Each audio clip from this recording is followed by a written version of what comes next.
Queridos, nós vamos fazer a leitura do Salmo de número 2. Hoje, nós vamos ler esse Salmo na Almeida Revista e Atualizada. Por um motivo, é que eu conheço esse Salmo praticamente de cor, na Almeida Revista e Atualizada. E aí, quando eu prego em outra tradução, eu faço uma confusão na minha cabeça que é muito difícil, tá bom? Então vamos ler o texto. Por que se enfurecem os gentios e os povos imaginam coisas vãs? Os reis da terra se levantam e os príncipes conspiram contra o Senhor e contra o seu ungido, dizendo: rompamos os seus laços e sacudamos de nós as suas algemas. Ri-se aquele que habita nos céus, o Senhor zomba deles. Na sua ira, a seu tempo, lhes há de falar, e no seu furor os confundirá. Eu, porém, constituí o meu rei sobre o meu santo monte Sião. Proclamarei o decreto do Senhor, ele me disse: tu és o meu filho, eu hoje te gerei. Pede-me, e eu te darei as nações por herança, e as extremidades da terra por tua possessão. Com vara de ferro as regerás, e as despedaçarás como um vaso de oleiro. Agora, pois, ó reis, sede prudentes, deixai-vos advertir juízes da terra, servi ao Senhor com tremor, e alegrai-vos nele com tremor.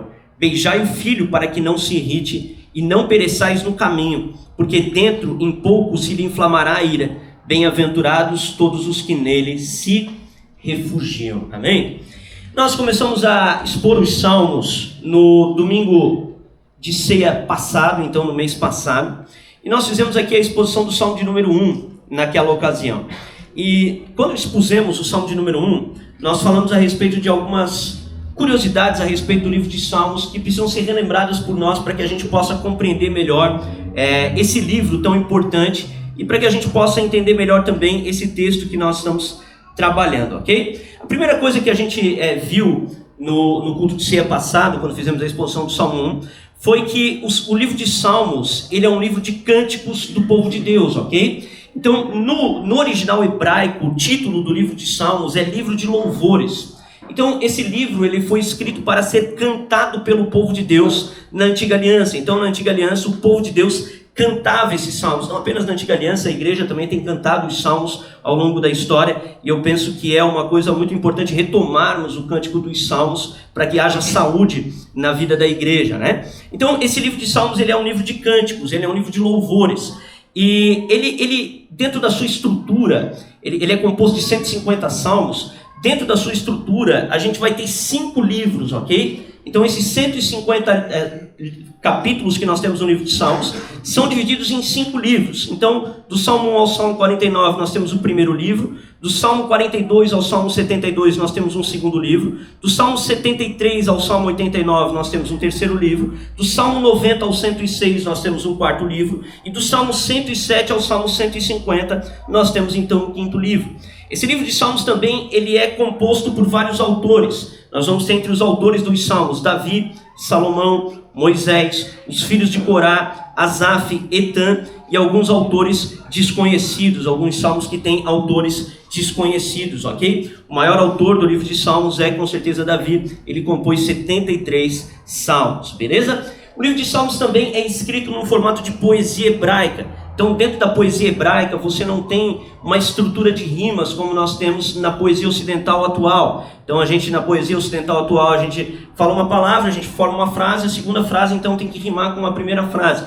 Dentro da poesia hebraica não funcionava assim. Eles trabalham com a ideia de paralelismos. Então, tu vai ter vários tipos de paralelismos ali dentro da composição do livro de Salmos. Tu vai ter paralelismos de contraponto, que a gente chama de paralelismo antitético, onde tu tem uma frase e a segunda frase contrapõe a primeira. Paralelismo sinônimo, que é quando a segunda frase fala a mesma coisa que a primeira frase. Você vai ter vários tipos de paralelismos ali na composição do livro de Salmos. Então é importante você entender que quando você está lendo o livro de Salmos, você está lendo uma poesia hebraica. Você precisa se habituar à forma da literatura da poesia hebraica para que você possa compreender. E nós também vamos ter vários tipos de salmos. A gente tem salmos de lamento, salmos messiânicos, salmos de louvor e ação de graças, salmos reais, salmos de afirmação de confiança, onde o salmista declara sua confiança em Deus, salmos de penitência, que são salmos de confissão de pecado. Nós temos salmos imprecatórios, que são salmos na qual o autor ele ora pela destruição dos inimigos de Deus. Nós temos os salmos de sabedoria.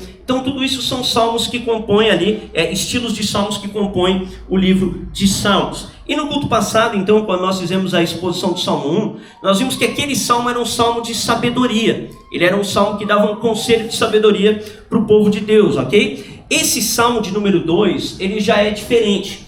Esse salmo de número 2, ele vai se enquadrar em dois gêneros. Ele é um salmo real, porque ele está falando do rei, mas ele também é um salmo messiânico, porque ele está apontando para o reino do Messias. Ele está falando do reinado do Messias de Deus, ok? E para que um salmo seja considerado um salmo messiânico, é necessário que ele tenha sido interpretado por algum autor no Novo Testamento, dizendo que esse salmo se aplica a Jesus. É o caso do salmo de número 2. Em Atos capítulo 4, verso 25, Lucas ele vai dizer que esse salmo ele aponta para Jesus e ele é um salmo de autoria davídica, ok? Então a gente está falando de um salmo que foi escrito pelo rei Davi.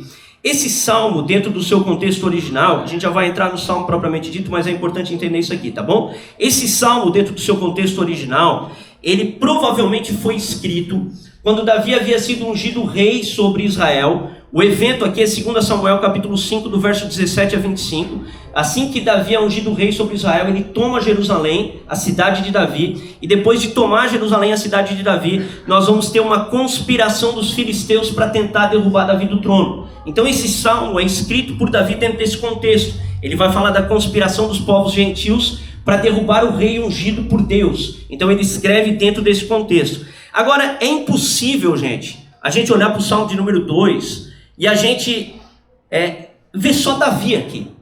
Obviamente que o salmo de número 2, ele não está falando apenas de Davi.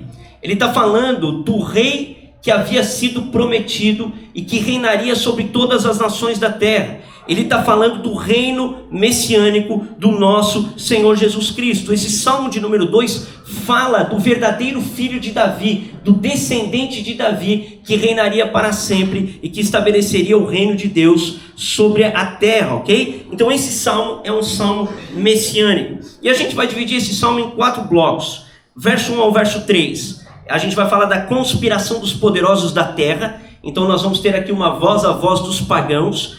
No verso 4 ao verso 6, a gente vai ver o que acontece nos céus mediante a conspiração dos poderosos da terra, que é a voz do Pai, verso 4 ao verso 6.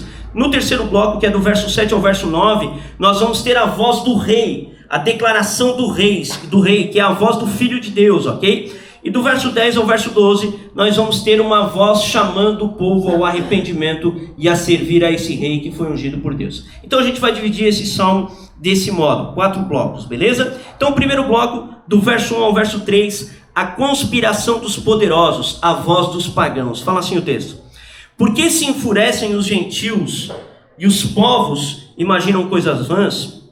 Os reis da terra se levantam e os príncipes conspiram contra o Senhor e contra o seu ungido, dizendo: rompamos os seus laços e sacudamos de nós as suas algemas, ok?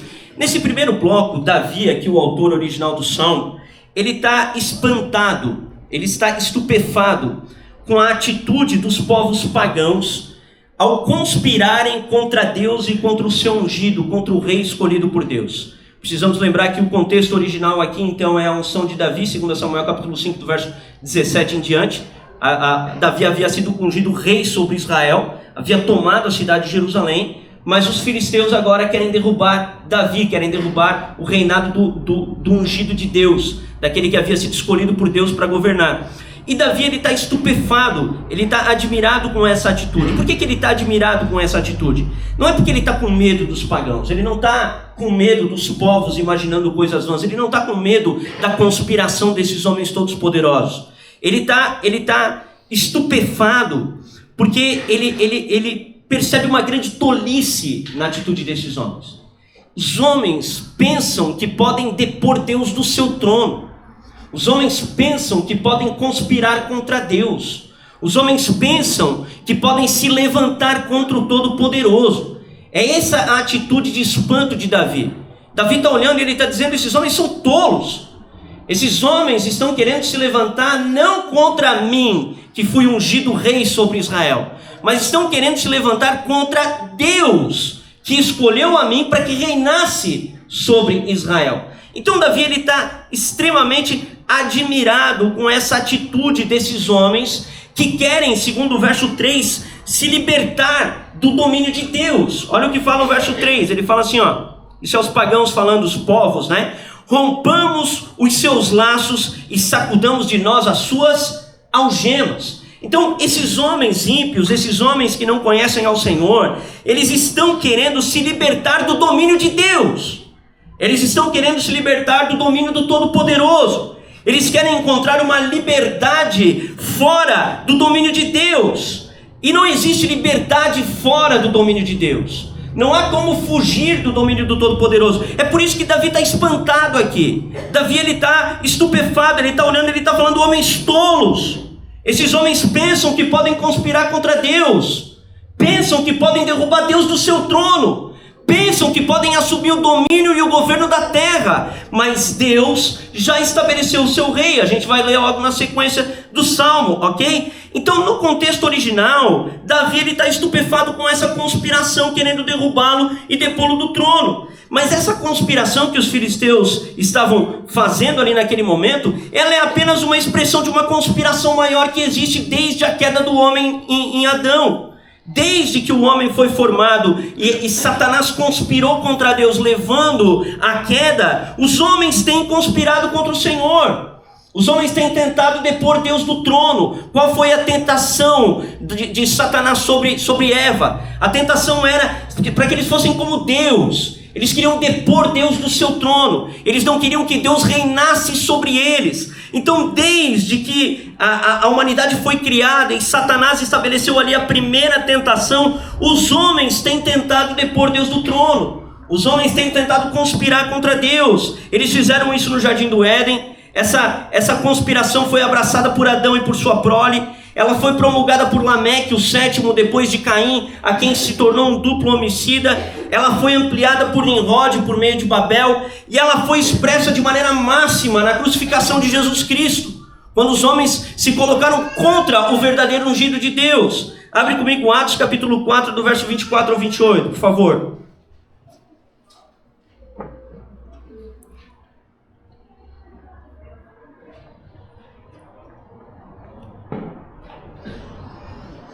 Atos capítulo 4, do verso 24 ao 28. Fala assim: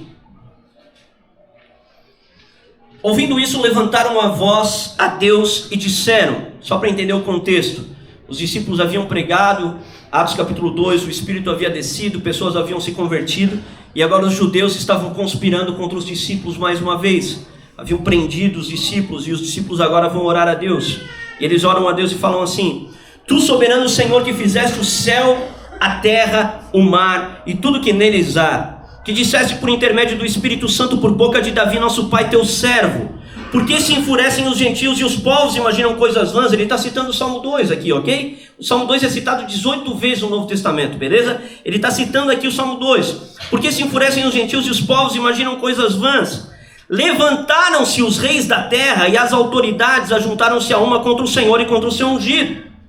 Porque verdadeiramente se ajuntaram nessa cidade contra o teu santo servo Jesus, ao qual ungiste Herodes e Pôncio Pilatos com gentios e gente de Israel, para fazerem tudo que a tua mão e o teu propósito pré-determinaram. Então, Lucas aqui, o autor de Atos, ele está interpretando essa conspiração do Salmo de número 2, tendo a sua expressão máxima na morte de Jesus Cristo, quando os poderosos e os reis da terra se levantaram contra o ungido de Deus, para matá-lo, para crucificá-lo.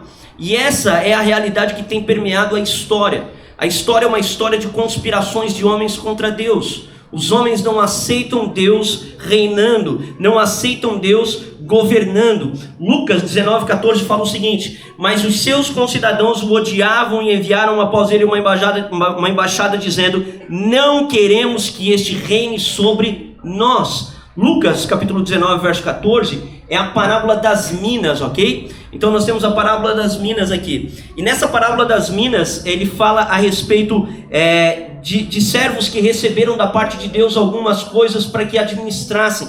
E esses servos disseram, alguns homens disseram: não queremos que este reine sobre nós. Então essa tem sido a realidade, gente, da humanidade ao longo da história. A humanidade não quer que Deus reine, não quer que Deus governe. A humanidade não aceita um Senhor soberano sobre eles para que governe suas vidas e dite as regras da nossa existência. mas existe um Senhor assentado num alto e sublime trono, amém? Existe um Deus todo-poderoso, e Davi ele fica estupefado com a atitude desses pagãos. Essa atitude é uma atitude de extrema tolice. Querer que Deus não reine é uma atitude de extrema tolice. Então a primeira aplicação que fica para nós aqui é a seguinte: todo homem, gente, até que seja alcançado pela graça salvadora de nosso Senhor Jesus Cristo, ele tem em seu coração a semente da conspiração. Ele se levanta contra o Senhor e contra o seu ungido. Até que esse homem seja alcançado pela graça salvadora de Jesus Cristo, esse homem é um inimigo de Deus. Ele é um conspirador contra Deus. E para que ele possa então abandonar essa conspiração, é necessário que ele seja vencido por aquele que se assenta no trono. Amém? Então essa é a primeira aplicação aqui. Davi fica estupefado. Agora, quando a gente vai para o segundo bloco, o segundo bloco nos mostra qual é a atitude celestial. Então, para pensar comigo aqui. Primeiro bloco, né, nós temos a conspiração dos poderosos. Essa conspiração dos poderosos, ela se dá na terra. Então é na terra que essa conspiração dos poderosos está se dando. O cenário é na terra. Porém, do verso 4 ao verso 6, muda o cenário. O cenário agora é celestial. Agora a cena já não é mais na terra, a cena agora é no céu. E a voz já não é mais a voz dos conspiradores, é a voz de Deus, o Pai. Amém? E esse Deus, o Pai, fala o seguinte no verso 4 ao verso 6. Ri-se aquele que habita nos céus. O Senhor zomba deles. Na sua ira, a seu tempo, lhes há de falar, e no seu furor os confundirá. Eu, porém, constituí o meu rei sobre o meu santo monte Sião. Amém? Se na terra os homens conspiram, e algumas pessoas até têm medo desses conspiradores, temem essas conspirações, no céu a atitude é completamente diferente. No céu há uma atitude de zombaria. No céu há um Deus sentado no trono rindo da conspiração dos poderosos. Esse Deus que está sentado no trono, ele olha para esses poderosos e o texto fala que ele zomba deles. Que ele zomba deles. E o texto ainda nos diz que Deus no céu diz que na sua ira e no seu tempo ele há de os confundir. E ele já estabeleceu o seu rei. Já existe um rei escolhido por Deus. Esse rei é o Senhor Jesus Cristo. Amém? No céu, a atitude é de zombaria contra os poderosos. Queridos, quem dá muita bola para os poderosos somos nós. Quem dá muita bola para as conspirações somos nós. Quem gasta muito tempo com medo das conspirações somos nós. Porque no céu, a atitude é de zombaria e de riso. No céu, Deus olha para essa atitude dos homens e ele acha graça da atitude dos homens. Por quê? Porque Deus, ele é um Deus todo-poderoso. Porque para Deus, as nações, elas são como um nada. Abre comigo Isaías capítulo 40, do verso 12 ao 17. Olha o que ele fala. Quem na concha da mão mediu as águas e tomou a medida dos céus a palmos? Quem recolheu na terça parte de um êfo o pó da terra e pesou os montes em romana e os outeiros em balança de precisão? Quem guiou o Espírito do Senhor? Ou como seu conselheiro o ensinou? Com quem tomou ele conselho para que lhe desse compreensão? Quem o instruiu na vereda do juízo e lhe ensinou sabedoria e lhe mostrou o caminho do entendimento? Eis, verso 15, eis que as nações são consideradas por ele como um pingo que cai de um balde. Olha a expressão de Isaías aqui. Eis que as nações são consideradas por ele como um pingo que cai de um balde, e como um grão de pó em balança. As ilhas são como o pó fino que se levanta. Nem todo o Líbano basta para queimar com seus animais para um holocausto. Verso 17. Todas as nações são perante ele como coisa que não é nada. Ele as considera menos do que nada, como um vácuo. Como um vácuo. Queridos, na terra existe conspiração contra Deus? Obviamente que existe. Na terra existem homens querendo assumir o governo do mundo? Obviamente que existem. Mas qual é a atitude celestial em relação a essas conspirações terrenas? A atitude celestial em relação a essas conspirações terrenas é zombaria e riso, gente. Essa é a atitude celestial em relação a essas conspirações terrenas. Os homens, eles pensam que podem governar o mundo. Os homens pensam que podem assumir o governo do mundo. Existem homens que têm a pretensão de dominarem o mundo inteiro. Porém, o Salmo diz que Deus já estabeleceu um rei. O Salmo diz que só existe um rei que reinará sobre toda a terra. Homens não irão assumir esse governo. Esses homens não têm poder para derrubar ou para depor o rei estabelecido por Deus de seu trono. Jesus Cristo é o rei de toda a terra. Jesus Cristo, na sua ressurreição, ele foi ungido rei de toda a terra. Ao ser levantado do céu, ao ser levantado da terra ao céu, na sua ascensão, ele se assentou no trono de glória ao lado de seu Pai, e desde lá ele tem governado o mundo e estabelecido o reino de Deus até que ele venha. Amém? A gente vai trabalhar isso um pouco melhor na próxima sessão do Salmo. Então, a aplicação que fica para nós aqui é a seguinte: a gente precisa aprender a ter uma visão bíblica a respeito dos poderosos deste mundo. Os crentes temem homens, pensam que esses homens têm domínio e poder, pensam que esses homens podem governar o mundo, mas a atitude celestial é de zombaria, porque Deus já estabeleceu um rei. Amém? Que nós possamos, gente, como povo de Deus, aprender a não temer a homens. Que possamos, como povo de Deus, aprender a temer apenas a Deus. Os homens ficam muito admirados com o poder que alguns poderosos têm, porém não se admiram com o poder que o Messias tem.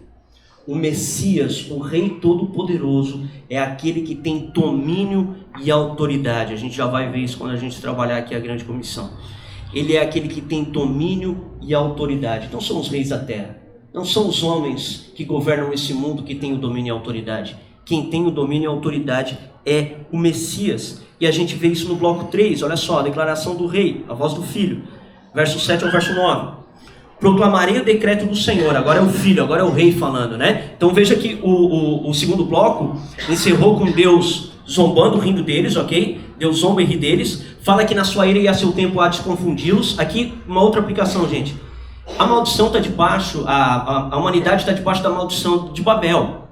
Essa ideia de que um dia vai vir um homem todo poderoso, ele vai governar o mundo todo. Gente, a humanidade está debaixo da maldição de Babel. Os homens sempre são confundidos. Eles sempre são confundidos. Quando eles tentam erguer uma torre para chegar até o céu, vem uma confusão e eles tudo se matam, cara. Eles tudo começam a se espalhar por aí. Então a humanidade está debaixo dessa maldição de Babel. O texto fala que ele a seu tempo lhes confundirá, ok? E aí ele termina então o terceiro bloco dizendo: eu já constituí o meu rei sobre o meu santo monte Sião. De maneira primária, ele está falando de Davi. Davi havia sido ungido rei em Israel e havia tomado a cidade de Jerusalém, que era considerado Sião. Mas de maneira plena, porque Davi aqui é um tipo que representa um antitipo maior do que ele, que é Cristo. De maneira plena, ele está falando de Jesus. E agora vem a voz do rei. Então, a voz do rei aqui é a seguinte: proclamarei o decreto do Senhor. Então, a primeira coisa que o rei fala é o seguinte: eu vou proclamar o decreto. Existe um decreto de Deus. Deus governa por meio de seus decretos, amém? Proclamarei o decreto do Senhor. Ele me disse: tu és o meu filho, eu hoje te gerei. Olha que interessante isso aqui. O rei que está sentado no trono agora, ele assume agora a cena e ele começa a falar. Agora a voz é a voz do filho, é a voz do rei. Ele está dizendo: eu vou proclamar o decreto, porque Deus governa por meio de seus decretos. E qual é o decreto que Deus estabeleceu? Tu és o meu filho, eu hoje te gerei. Olha o verso 8. Pede-me, que eu te darei as nações por herança e as extremidades da terra por tua possessão. Olha que interessante isso aqui. É o rei agora dizendo: existe um decreto dado pelo Senhor. Ele me disse que eu sou o filho dele. Eu fui gerado por ele. Isso é cumprido na ressurreição de Jesus. Abre comigo Atos 13:33, por favor. Atos 13:33. Olha só. Mais uma vez Lucas falando: como Deus a cumpriu plenamente a nós, seus filhos, ressuscitando Jesus, como também está escrito no Salmo 2: tu és o meu filho, eu hoje te gerei. Quando que essa profecia é cumprida, da geração do filho para reinar e para governar? Ela é cumprida na ressurreição de Jesus.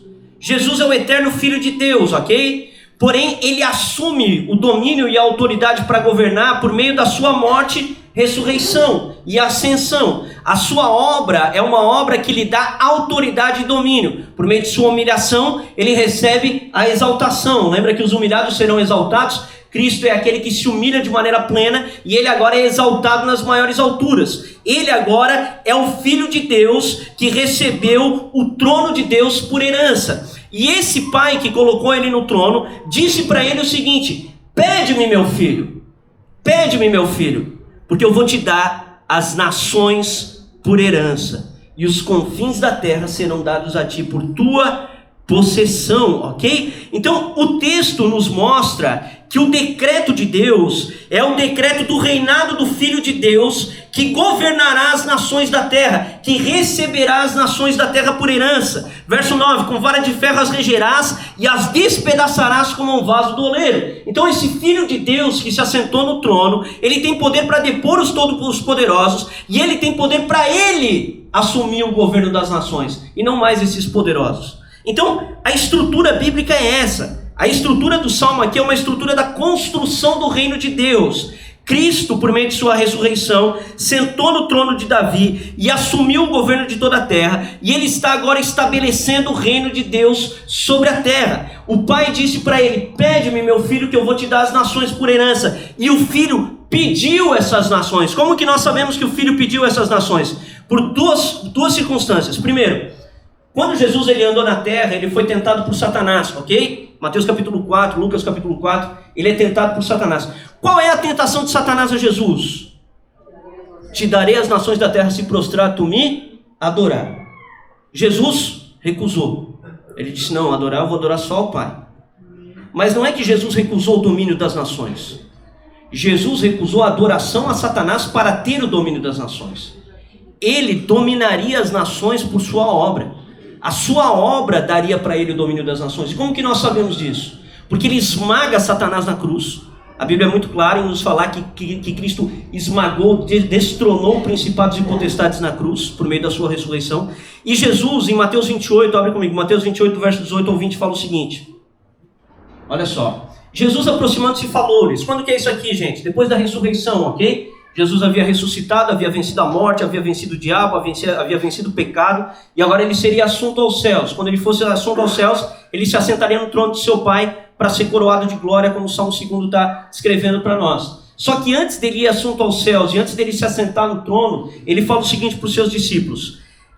Jesus aproximando-se, falou-lhes dizendo: toda autoridade me foi dada no céu e na terra. Vamos lembrar, gente? O Salmo 2 é um salmo que fala da conspiração de poderosos querendo depor Deus do seu trono. Porque, e aí o que Deus fala? Já tem um rei no trono. Vocês não vão conseguir depor, porque eu já estabeleci o meu rei sobre o meu santo monte Sião. E esse meu rei recebeu toda a autoridade, tanto no céu como na terra, ok? Aí olha a ordem de Jesus agora para os seus discípulos. Ide, portanto, e fazei discípulos de todas as nações. A melhor tradução aqui é: ide, portanto, e ensinai as nações, batizando-as em nome do Pai, do Filho e do Espírito Santo, e ensinando-as a guardar todas as coisas que vos tenho ordenado, e eis que estou convosco todos os dias, até a consumação dos séculos. Vocês conseguem ver a ponte aqui?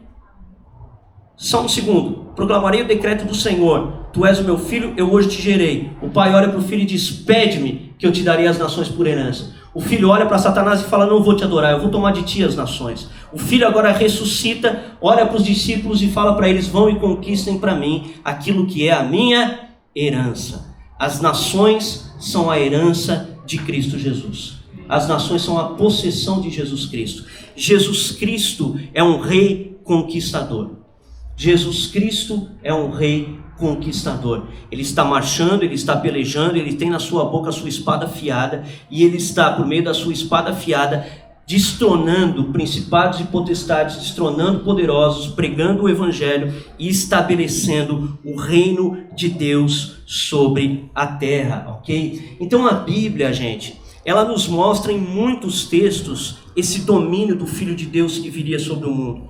Toda a expectativa que havia dos discípulos, dos judeus, quando Jesus veio ao mundo, era uma expectativa de um Messias que governaria o mundo. Era essa a expectativa judaica. Eles estavam aguardando vir um Messias que traria paz e conquistaria o mundo. Ele veio, mas ele não veio da forma que eles esperavam, mas ele sim traria paz e conquistaria o mundo. Olha o Salmo 72:8, não precisa abrir. Ele também dominará de mar a mar, desde o rio até os confins da terra. Salmo 22, verso 27 e 28, olha isso aqui. Todos os confins do mundo se lembrarão e se tornarão para o Senhor. Todas as famílias das nações adorarão diante de ti, porque o reino é do Senhor e ele é o governante entre as nações. Olha essa promessa, gente. Todas as famílias das nações adorarão diante de ti, porque o reino é do Senhor e ele é o governante entre as nações. Gênesis 12, 3, a promessa a Abraão: e eu abençoarei os que te abençoarem, amaldiçoarei os que te amaldiçoarem, e em ti serão benditas todas as famílias da terra. Isaías 11, verso 9 e 10. Eles não ferirão, nem destruirão, em todo o meu santo monte, porque a terra estará cheia do conhecimento do Senhor, como as águas cobrem o mar. E naquele dia haverá uma raiz de Jessé, a qual erguerão como bandeira do povo. A ele os gentios buscarão. Olha só, a ele os gentios buscarão, e seu descanso será glorioso. Amém? Então toda a estrutura bíblica é uma estrutura que fala do reino de Deus sendo estabelecido pelo seu Messias. Esse reino de Deus foi inaugurado na vinda de Jesus Cristo. Qual era a pregação de Jesus e de João Batista? É chegado o reino dos céus. Esse reino foi inaugurado na primeira vinda de Jesus. Ele não será inaugurado na segunda vinda de Jesus. Ele será consumado na segunda vinda de Jesus. A Bíblia fala que na segunda vinda de Jesus ele virá para destruir o último inimigo que falta ser destruído. Ou seja, durante a história Cristo destruirá seus inimigos, e na sua segunda vinda ele virá destruir o último inimigo. Qual é o último inimigo a ser destruído? A morte. E a Bíblia fala que depois de destruir a morte, ele entregará o reino conquistado ao seu Deus e Pai. Cristo não entregará um reino derrotado, não entregará uma terra arrasada, não entregará uma cidade destruída. Ele entregará um reino conquistado para o seu Pai. Então o Salmo de número 2 é o Salmo da vitória do reino de Deus. É um Salmo messiânico. E aqui fica uma aplicação para nós. Embora as nações queiram se libertar do domínio de Deus e governar o mundo debaixo da autoridade da serpente, Cristo venceu a serpente, e essas nações serão conquistadas e dominadas por Cristo. É a forca de Mordecai, né? Ele conspira, trama e morre na forca que ele mesmo armou, né? Assim são as nações. Conspiram, tramam, mas morrem na sua própria trama e são derrotadas pelo rei Messias estabelecido por Deus, ok? E aí qual que é a atitude então que nós podemos ter diante de toda essa realidade? É o quarto bloco. O quarto bloco é o verso 10 ao 12. Ele vai falar assim, ó: agora, pois, ó rei, sede prudentes, deixai-vos advertir juízes da terra. Servi ao Senhor com temor e alegrai-vos nele com tremor. Beijai o filho para que não se irrite e não pereçais no caminho, porque dentro em pouco se lhe inflamará a ira. Bem-aventurados todos os que nele se refugiam. Então o Salmo termina com uma advertência. Diante das verdades expostas, nações conspiram, Deus zomba, mas só existe um rei que conquistará todas as nações. A conclusão lógica é qual? Rendam-se a esse rei. Beijem o filho, para que ele não se irrite, para que ele não fale com você na sua ira, mas para que ele te abençoe por meio da tua sujeição, ok? Então essa é a conclusão lógica, gente. Se a gente tem um Deus que é vitorioso, se a gente conhece o final da história, né? A gente cantou aqui, né? Falando que dessa história eu sei o fim, os meus olhos te verei, né? Com os meus olhos te verei. Se nós sabemos o final da história, se nós sabemos que o final da história é com nações prostradas, adorando ao Rei e ao Senhor Jesus Cristo, qual que é a atitude mais inteligente a se tomar? É se sujeitar a esse rei. É se sujeitar a esse rei conquistador. É se rejeitar a esse rei dominador. Deixe Cristo governar a sua vida. Deixa Jesus ser o rei da tua vida. Nós não temos um salvador apenas, nós temos um rei. Jesus é rei. Eu me atrevo a dizer que o ofício real de Cristo é o ofício menos enfatizado pela igreja. A igreja ela enfatiza muito o sacerdócio de Cristo, enfatiza muito o ofício mediador de Cristo, mas não consegue compreender direito o ofício real de Cristo. Porque para pensar comigo, vamos lá, no Antigo Testamento você tinha 3 ofícios: sacerdote, profeta e rei, ok? Eram esses 3 ofícios. Quem é o sacerdote? o sacerdote, ele é aquele que apresenta as petições do povo diante de Deus, ok? Então o sacerdote ele está diante do povo e ele leva agora essas petições a Deus. Deus está aqui, o povo está aqui, o sacerdote faz essa ponte entre o povo e Deus. Ele pega as orações, as petições, as confissões do povo e leva agora a Deus. O que é o ofício profético? O ofício profético é um ofício mediador que traz Deus para o povo. Enquanto o sacerdote leva o povo para Deus, o profeta leva Deus para o povo. Ele está aqui, ele ouve a palavra de Deus, ele vira para o povo e ele proclama a palavra de Deus. Ele é um mediador. Ele media a relação de Deus com o seu povo. Agora, qual é o ofício real? O ofício real é um ofício de mediação também. Só que a ideia do ofício real é a seguinte: você tem Deus sentado no trono lá em cima, e aí você tem um rei que media o governo de Deus sobre o povo. Então, o ofício real, ele também é um ofício de mediação. Ele media o governo de Deus sobre o povo. E Cristo é profeta, sacerdote e rei. Cristo é aquele que media o governo de Deus sobre o seu povo. E o seu povo agora precisa se sujeitar a esse ofício real. E, gente, se Cristo é rei, isso significa que ele tem que ser rei sobre tudo. Não sobre partes, mas sobre tudo. A gente vive hoje dentro da igreja evangélica um politeísmo cristão. O que é um politeísmo cristão? É a ideia de que você serve a Jesus em uma determinada área da vida, mas em uma outra área da vida você serve a um outro Deus. Você toma conselho de uma outra coisa. Por exemplo, as pessoas elas querem, por exemplo, servir a Jesus no domingo, na igreja e na sua vida espiritual, mas não querem servir a Jesus como Jesus sendo o formador de como nós devemos fazer política, de como nós devemos fazer educação, de como nós devemos fazer, enfim, todas as áreas, psicologia, todas as coisas precisam ser determinadas por Cristo, porque Ele não é rei sobre partes do mundo, Ele é rei sobre todo o mundo, e a gente precisa se sujeitar a Cristo na totalidade, e Ele vai governar as nações, gente. O caminho da história é esse. As nações serão conquistadas por Cristo. As pessoas, elas muitas vezes não têm muita esperança nisso que eu estou falando, porque elas olham para o futuro e falam, mas está tudo tão difícil, tão caótico. Agora, imagine você, 2000 anos atrás, na Galileia, com um monte de pescador, recebendo um mandato de Jesus dizendo, vai pelo mundo inteiro e discipula as nações. Você acha que era mais fácil ou mais difícil para eles do que para nós? Era bem mais difícil para eles do que para nós hoje, ok? Então o nosso chamado é esse, é se sujeitar agora ao domínio de Cristo Jesus e levar o reino de Deus sobre a terra. Essa é a nossa chamada, amém? E aí eu gostaria de caminhar então para a nossa conclusão. Eu escrevi assim, o Salmo 2 não nos apresenta um Cristo fraco, acuado, aguardando o mundo piorar para então agir.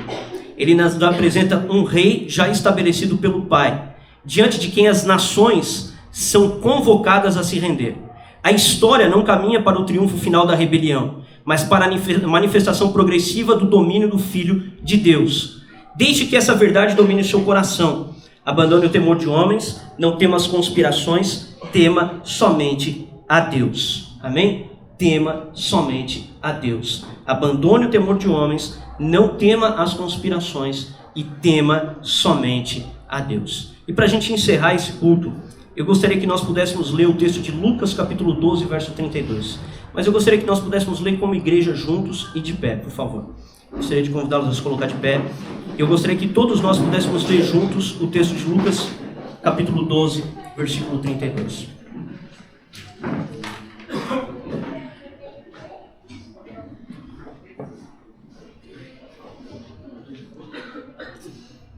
Ok? Vamos ler então no 3, pode ser? 1, 2, 3, vamos lá. Não temais, porque vosso Pai se agradou em dar o seu reino. Vamos de novo para ficar mais bonito, vamos lá? Não temais, ó pequenino rebanho, porque vosso Pai se agradou em dar o seu reino. Amém? Eu gostaria de encerrar esse culto com esse versículo. Não temais, ó pequenino rebanho, porque agradou ao Pai nos dar o seu reino. Amém? Agradou a Deus dar o seu reino a seu Filho Jesus Cristo e a todos aqueles que são ou que estão em Cristo Jesus.